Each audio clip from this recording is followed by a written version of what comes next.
I want to talk a bit about the status of humanities and social science, particularly the status of humanities. Within the Israeli context, I understood that the difference between the two sessions, which is very rare for me because normally I talk about the international context, and make a few comments about the issue of Bologna, Israel, Europe, and the extent to which this is brought into play. I don't think it would be a secret to say that overall the humanities, let me start by saying this, that there are in Israel altogether 9 faculties of humanities and social sciences. 4 universities have separate faculties of humanities and separate faculties of social sciences. Ben Gurion University, for all sorts of historical reasons, has a single joint faculty of humanities and social sciences, of which I'm presently the dean. It's very large, it's very diverse, it's very heterogeneous. It has 21 departments, 5,000 students, about 250 tenured faculty and hundreds of other adjunct faculty, which obviously makes it very difficult to administer, both from an administrative point of view and also from an academic point of view, because basically we're talking about 2 rather different models of the way you do science, the way you do research, the way you do teaching, the numbers involved, and it's both an administrative issue and it's an academic issue, and the 2 tie into each other. But what it does do is it throws up the problems, in a sense, are problems in question marks. They may not necessarily be problems. It does throw up some of the issues which are very much at the core of the problems humanities face, not just in Israel today, but generally in the Western world, in terms of what their relative value, and value by this I don't necessarily mean just in economic terms, but also in economic terms, what their relative value is and what their contribution is to the world, to the knowledge world, to the knowledge society, to the world of higher education. There is, within our own context, always discussion, well, we need to break up into 2 separate faculties, because that way each could express itself more fully. And, you know, in a world of, any world of major corporations or major universities where resources are scarce and where resources are becoming scarcer and scarcer, there's always a competition for scarce resources. When there's competition for scarce resources, you have to prove your contribution, your relevance, your value.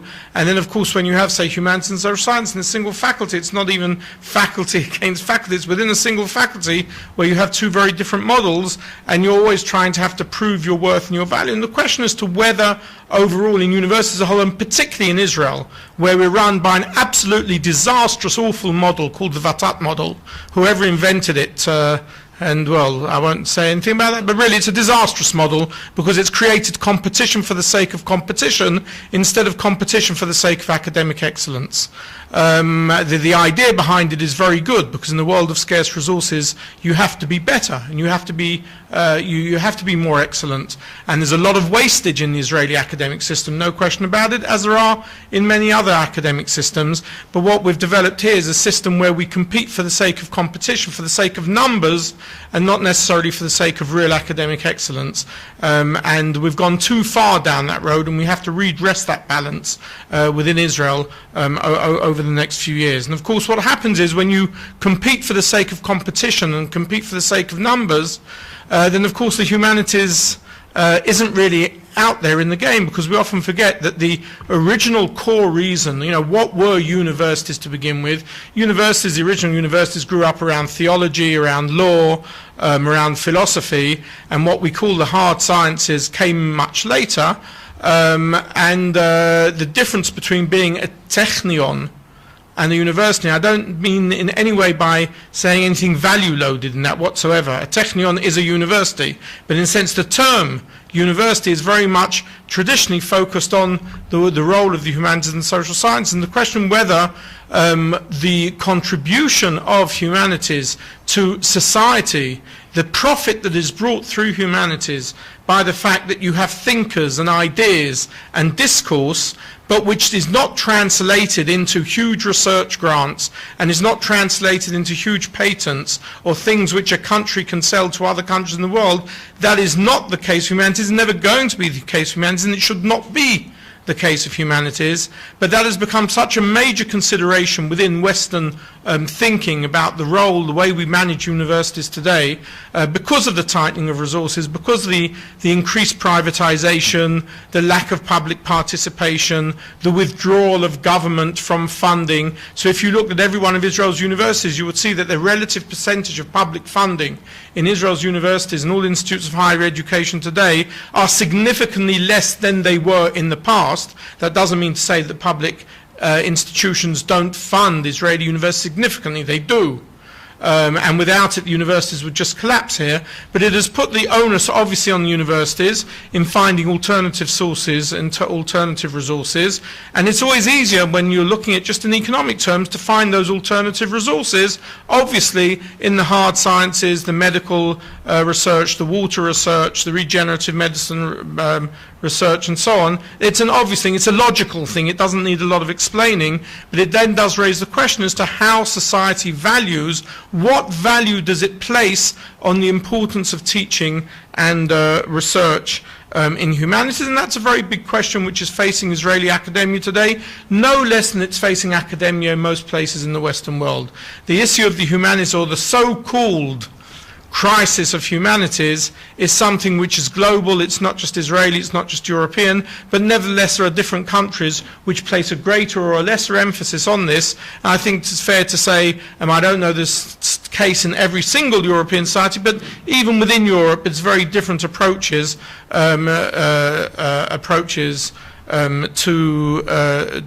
the way that is seen, and so on. Now, of course, and the sort of questions that are raised when universities in this country, of course, compete with each other, as I say, over research resources, over numbers of students. One of the great paradoxes, by the way, for those of you who don't know, of the way that the model for funding universities has been structured in this country is that there are four major parameters. Very rightly so, one or two of them deal with the research contribution of faculty at universities, as it should be. I don't think it'd be a great secret to say that at all of our universities, and not just in Israel, we also have people who don't do anything. I mean, we have deadwood as well. And obviously there's a very real reason to come and say, let's see who's doing the real research, who's publishing in significant places, who's really spending their time both teaching and researching, and let's give rewards at least to those who are doing the real stuff, and who are not only raising the research profile within Israel, but obviously within a globally competitive world, within an Israel, Europe, USA world of knowledge, who are raising the standard of Israel's universities in the world stage. It's always very nice to hear that, and we know that as a fact. As a matter of fact, it's all very, very nice to hear from people coming from abroad to say, well, Israel's universities are rated very highly, and I think rightly so they are rated highly. At the same time, it's a constant case of competition, because everybody is trying to improve themselves, rightly so, all of the time. So it's not enough just to say, well, we're at a good level for a small country, let's stop there. We have to constantly, obviously, compete amongst ourselves, and compete, obviously, with the major universities in Europe and in North America. I think the proof in the pudding there is the fact that when you look at the large European grants, the FP7, and hopefully what will be Horizon 2020, when you look at Israel's relative participation in those projects, relative to the size of its academic community and its universities, it is one of the most successful of the smaller countries within the FP7 and the Horizon 2020. I think it ends up receiving more in research support than it does by paying in overall, and I think that's a very significant attribute. And having sat both on the proposer side and on the valuation side in Brussels, I can say that yes, the Israeli contribution to this within the European overall knowledge society, both in FP7, what is expected to be Horizon 2020, will be very great. And I just echo the words that Yuli Tamir said 2 hours ago. I mean, this country would have been an absolute disaster had it not signed on Horizon 2020. It would have simply taken itself out of one of the most important research frameworks that this country and its universities benefit from, leaving all the different political arguments aside from that discussion. Of course, this is the country which gave us a Buber, a Magnus, and we often ask ourselves in the humanities, do we have those sort of scholars and thinkers today coming through Israel's humanities? In history, in philosophy, in literature, we have some well-known writers, of course. One who's caused quite a political fuss this last weekend.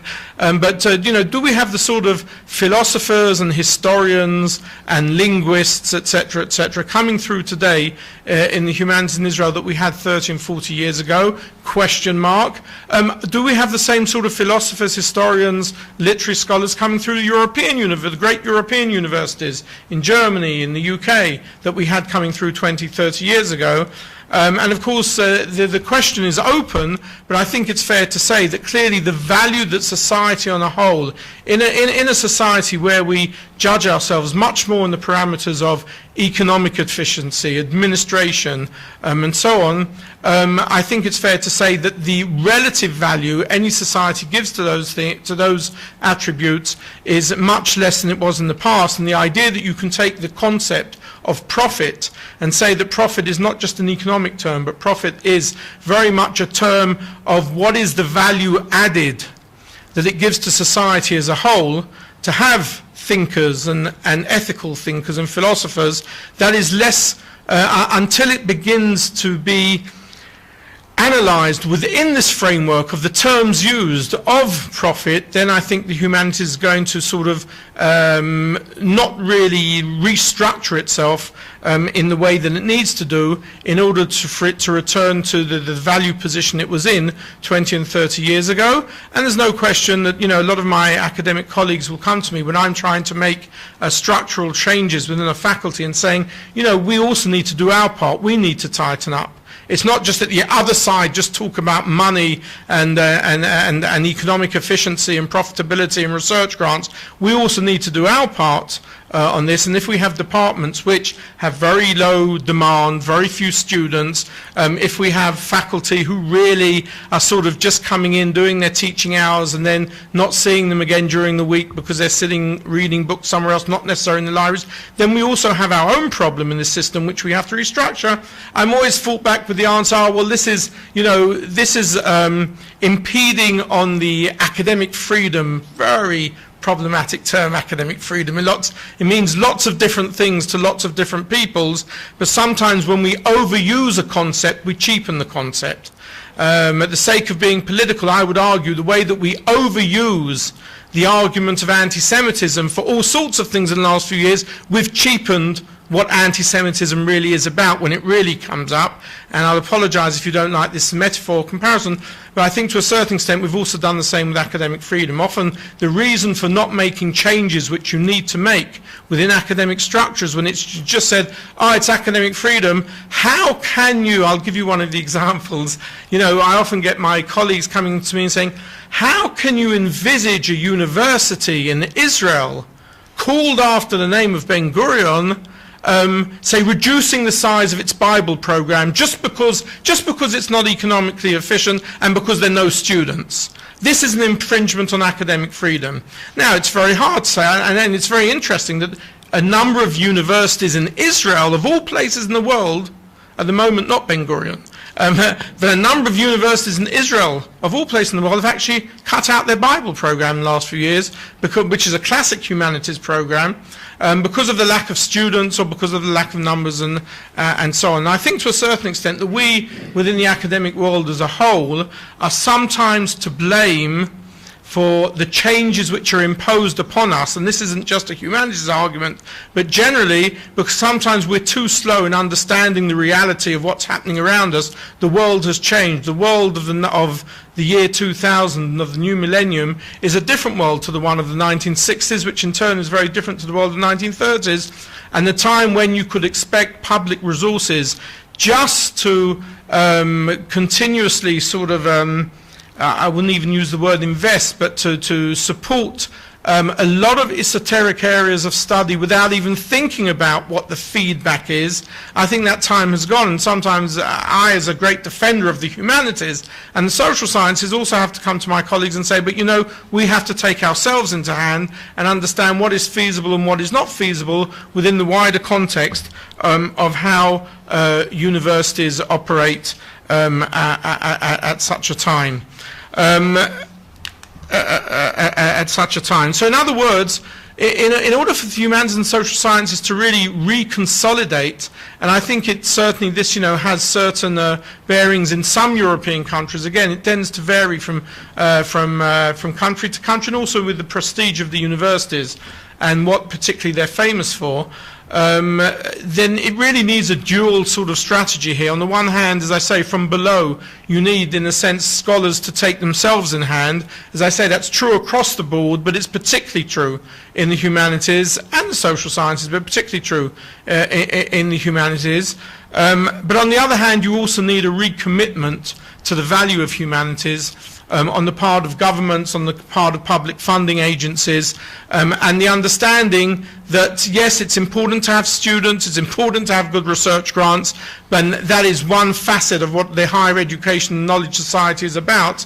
At the same time, it's not the only thing. There are a lot of what we've tried to do, and I don't know to what extent this is true of all the European countries, but I think what we've gone wrong to a certain extent here is we've tried to become more efficient in Israel, and you know, often to become more efficient, you centralize, you over-centralize. So in today's Israeli world, in my view at least, not everyone will agree with me, sort of government through the Council of Higher Education is trying to increase its centralization strength over universities, which I don't necessarily think is a good thing. But okay, centralization can bring about efficiency even within universities, but at the same time, centralization does not mean the unification of criteria. And they're two very different things. And what you find, the outflow of centralization, is that often, you know, certain disciplines will come and say, well, these are the right criteria to use, therefore let's impose them upon all of the other disciplines that are there. So if you're in a university which has more what I would call the so-called, I don't like these terms, but I don't know what other terms there are to use, but if you have universities which have, say, more hard sciences than, say, humanities, you'll often find that in the centralized committees looking at the value of doctoral applicants or postdoctoral applicants, they'll sort of say, well, you know, according to the Q rankings here and according to the citation index here, these people, you know, aren't really up to it, but in fact they're taking criteria from a completely different world of science and trying to impose them upon a different model of science, because centralization and efficiency is one thing, unification of ideas is another. And of course there is no other place than universities where actually the plurality of ideas should be something which is accepted. Now, speaking from the perspective of a university which is a very comprehensive university, Ben-Gurion University is both a technion and a university. It started with the technical sciences, and it has a desert campus with some of the world's top research in water research and arid studies and so on. Therefore, you have this context where you have, in a sense, this competition for resources for the sake of resources, often forgetting what excellence is all about. If you look at the Haifa, you have a technion and a university. If you were to put them both together, then you would have a university like Ben-Gurion University in terms of the comprehensivity of what there is there, and therefore the specific structure of different institutes of higher education are very important. Having said that, there's no question that there is a public discourse about the comeback of humanities. A lot is being said about the need for humanities. A lot is being said about the need for society to have people who can think, who can speak, who can write, who can express their ideas, even unpopular ideas. Popular ideas are permitted as well, but even unpopular ideas and critical ideas. And there is definitely a comeback. We hear it, we see it in a lot of the ideas coming here, be it through the Van Leer Institute, even through programs of the Yad HaNadiv, the Rothschild Institute, but not so much through the Council of Higher Education itself. In other words, it's relying on external bodies to come and give the boost, where in fact there should be this commitment coming from the very source of what science and scientific thinking and original thinking is all about. And I think we're lacking that commitment at the moment, certainly here, and maybe in a number of European countries. That doesn't mean to say that humanities are going to disappear. On the contrary, we have some very powerful, some very active humanities programs here. There was talk a number of years ago, I know someone in this audience is going to smile, but there was talk a number of years ago of creating a very strong scientific cooperative program between Britain and the UK in the area of humanities. Some of you may have heard of this very excellent program called BIRACS in regenerative sciences, which has been promoted by both governments, in a sense somewhat as a backlash also to the things that were said at the beginning of the day, to this boycott discussion and so on. There's a backlash to it, and then the idea was taken to humanities, and somehow it's been diverted into water research along the way. It's something that I'm trying to redress, not very successfully, but certainly the interest was there. We met deans of Israeli universities and British universities twice, once in England and once here, and we very much wanted to promote this. And clearly there's a lot of cross-border, I'm a person who works on borders, there's a lot of cross-border ability to bring people of ideas together, and it's something we need to promote and even sort of reinvigorate very much in the same way that we're doing today in those hard sciences, in medicine, in technology, and so on. Clearly Europe and Israel have a tremendous amount to cooperate on. We find that our students at Ben Gurion University, in this very dynamic centre of European studies, are tremendously interested in Europe. They tend to be mostly humanities and social science students. And there's a lot of cooperative programs going on. Right this week we have a very interesting group from Lund University who are doing a whole seminar on migration here in Ben Gurion University. And so it's certainly at the level of the students are very interested, unlike a lot of the headlines or media. As Michael said right at the beginning, if you were only to read the media headlines about Europe in this country, you would think that Europe was our number one enemy. But actually the amount of cultural and educational and scientific cooperation and interest in European soccer, may I not forget that, that goes on here is tremendous. The younger generation are interested, if only because of geographic proximity. They're interested, they're travelling, they're undertaking student exchanges, and we find that the majority of them actually, it's happening within the world of the social sciences more than in the other sciences. We want to promote it in every area of science that is possible, and obviously there is a lot to explore, even if the big projects, the big Horizon projects and the big FP projects are always going to be balanced towards the harder sciences, because a single project within the world of regenerative medicine probably can't move anywhere without a minimum seed money, let's say of $500,000 or $1 million, or well, dollars not worth much these days, of pounds or so on. Whereas of course a humanities project, you need a good library, you need books, you need time to think. And often time to think is considered by others to be, academics sitting in the coffee shop and wasting their time. It depends what the output is. It depends what the product is at the end of the day.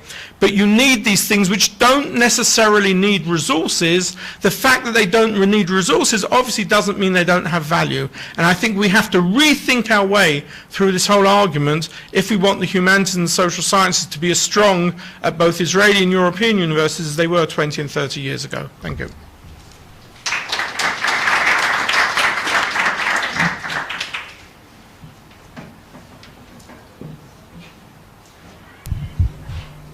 Have any comments or questions? Yes.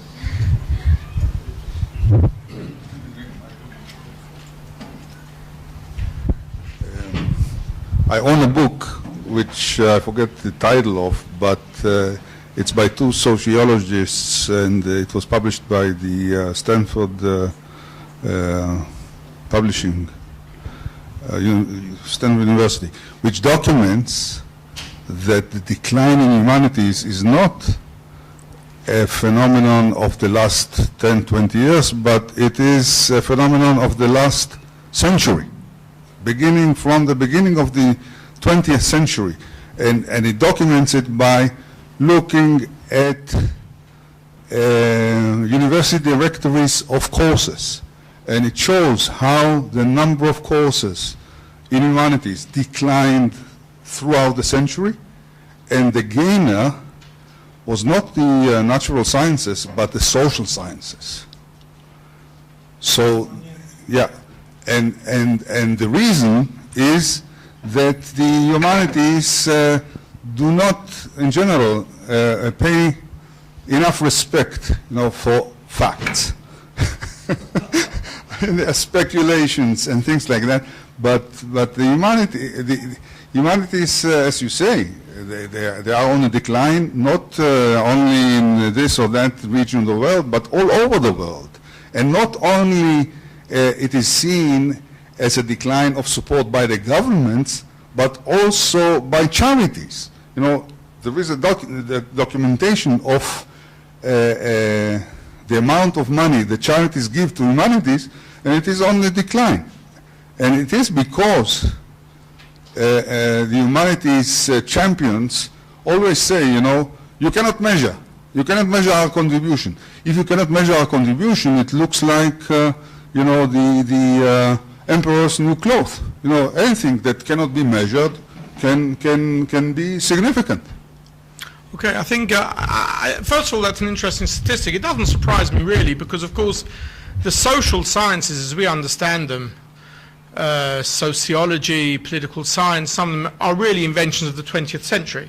So they didn't really, some did, geography, economics maybe existed before, but some didn't. The big growth area, or one of the big growth areas in the world university in the 20th century, particularly post-World War II, were the social sciences.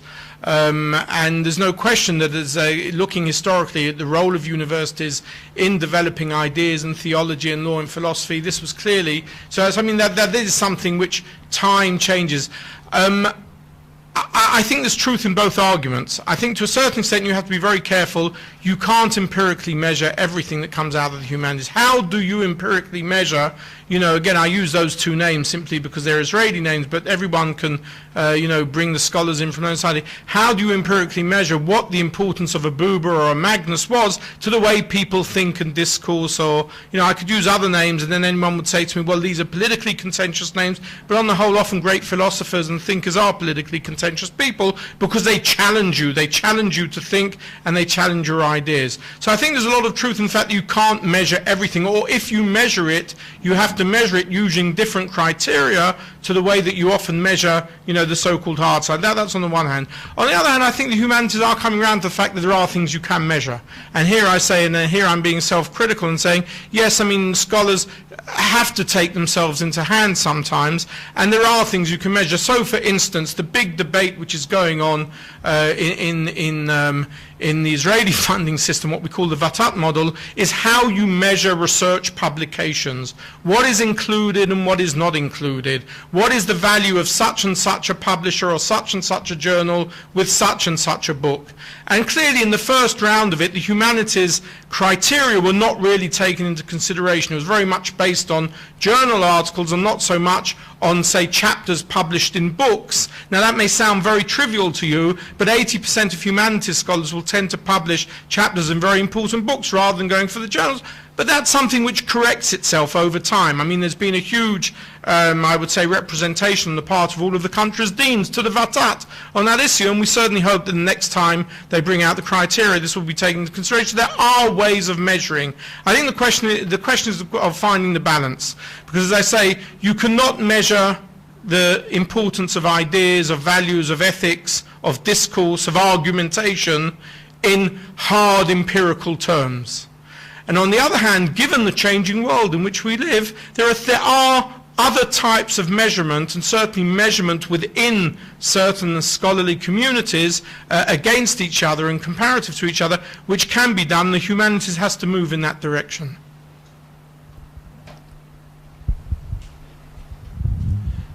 Let me present you the opinion of 21st century society. It means simply that you have to invent the measure for humanities, for everything. There is such a measure, not the money you earn, but the number of views you have. How many likes is for, say, the investigation of Russian literature. I know Russian, I will never read it. So the problem is how to measure humanities by the number of people who want to read it. So if you have no too many readers, then it's not worth to funding it.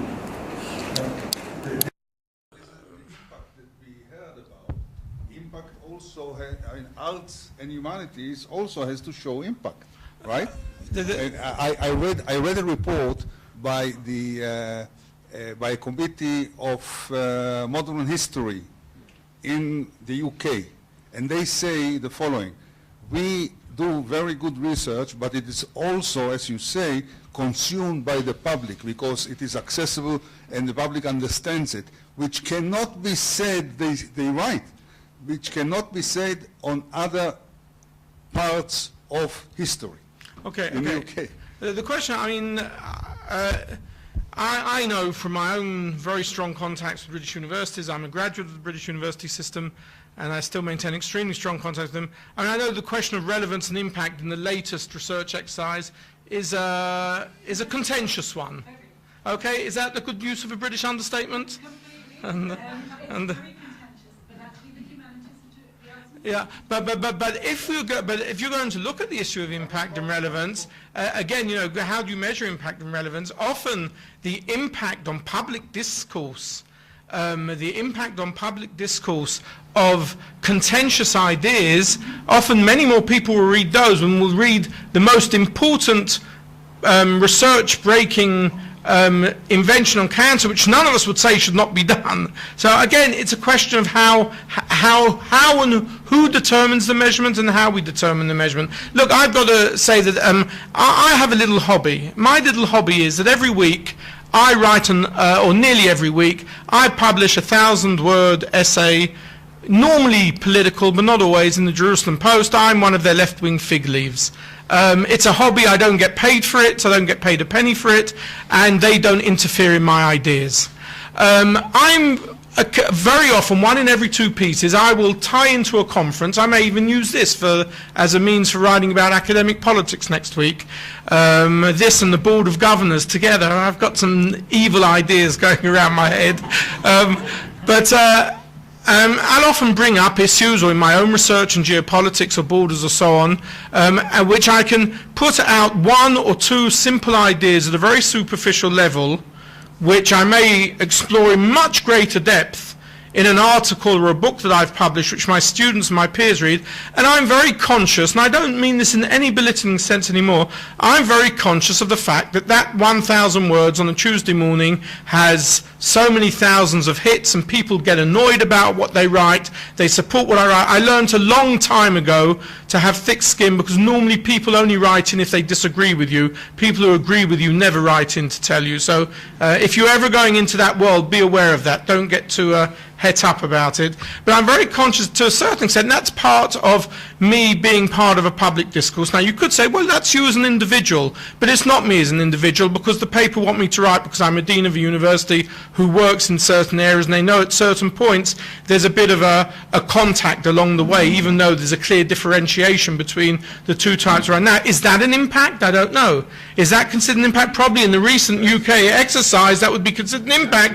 Here the universities are in two ways about it. When it's something which doesn't cause too much criticism, they love it because the name of the university is at bottom. When it is something, they would say, why didn't you write as an individual? Why do you have to have the name of the university on? You know, people want to grasp the stick by both ends of it. I think impact and relevance is important. I do believe that to the extent possible, we have to make our science, I don't know whether relevant is the word, but we have to have an impact on the public discourse. We want people to know about what we're doing. That doesn't mean to say there can't be times when we do things which are in an ivory tower.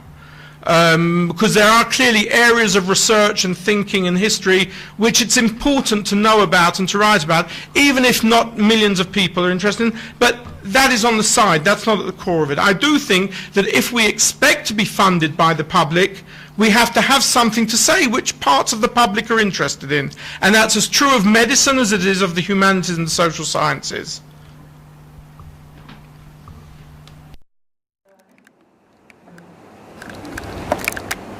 Hi. Obviously some of your comments did strike a chord with me. I'd like to hear your thoughts on interdisciplinarity. We've been talking about science, humanities as maybe some zero-sum game. There's a lot of discussion about interdisciplinary studies, and we have in Israel an interdisciplinary centre. You'll recall the paper from the British Academy making the case for the humanities was talking about using the humanities to understand and help people behave in order for government to implement policy that's been informed by scientific research. So I'd just like to hear some of your thoughts on that. I think there's two different things you bring up. Can I say why it strikes a chord with you? Karen Sethill, until recently, was a very important person in the British Council, and who without her basically BIRACs and other British Israel scientific things wouldn't have taken off beyond the ideas to the implementation. And she was very keen and involved in promoting the humanities. Is that true to say? Yes. Unfortunately, we didn't push it as far as we would have liked to. I think there are two different things. I get the feeling that the latter part of your comment raises issues of ethics in science, and the ability for scientists, humanities scholars, whatever you want to call them, to raise issues of ethical concern and to be critical. And I think that there has to be a role for that in society, and I think universities and scholars in universities have often taken that role upon themselves. Sometimes they can be a bit too verbose, sometimes they can be a bit too philosophical, but I think it's very important, whether it be writers, or whether it be scholars, whatever, to raise the ethical issues of policies and of government policies, and to, I think that's an important role. Universities aren't out there only just to do the research. Universities are there for lots of different reasons. They're there to research, they're there to teach, and in our crazy rush recently to put everything on the research focus, we've often put teaching at the side. And therefore a lot of our students are very frustrated with the way we relate to them, and I think we have to redress that balance. And I think we're also there to put out ideas in the public discourse and not just to live within our gated communities, and that includes ethical issues. But coming back to the first part of your question, look, as I said, I'm Dean of a Social Science and Humanities faculty, and even within the social science, within the humanities, there are great differences. I myself work in geopolitics. Until 3 weeks ago, for 16 years, I was editor of the International Journal of Geopolitics, which takes in geographers, political sciences, IR scholars, even international legal people. We're very good at throwing this term interdisciplinarity around. We're not so good at implementing it right there on the ground. I find that, as a dean, I'm chair of the Promotions and Tenures Committee, and more often than not, you'll get someone coming up for promotion to professor or to whatever status who is obviously located in a specific department, but does interdisciplinary work, which we praise, we encourage, we promote the idea of interdisciplinarity within and between the social sciences. But then when you're sitting on the committee, someone will say, well, is he a sociologist or is he a geographer? Where does he really publish? So, you know, we have these borders, these compartments very tightly fixed in our head, compartments and borders which were only really constructed in the past 100 years, but they've been very strong. They separate ideas and theories and concepts one from the other. So in my view, I'm a believer, I'm a crusader for interdisciplinarity, but I believe it has to be in practice. It's not just this lovely slogan we throw around. We need to how to do it in practice. And that's not easy for young scholars who know that there are certain game rules which are going to determine whether they get tenure and have a career or don't have a career. Thank you. I think we should leave the rest of the questions and comments for the discussion panel, and so that we can move ahead. David, thank you very much.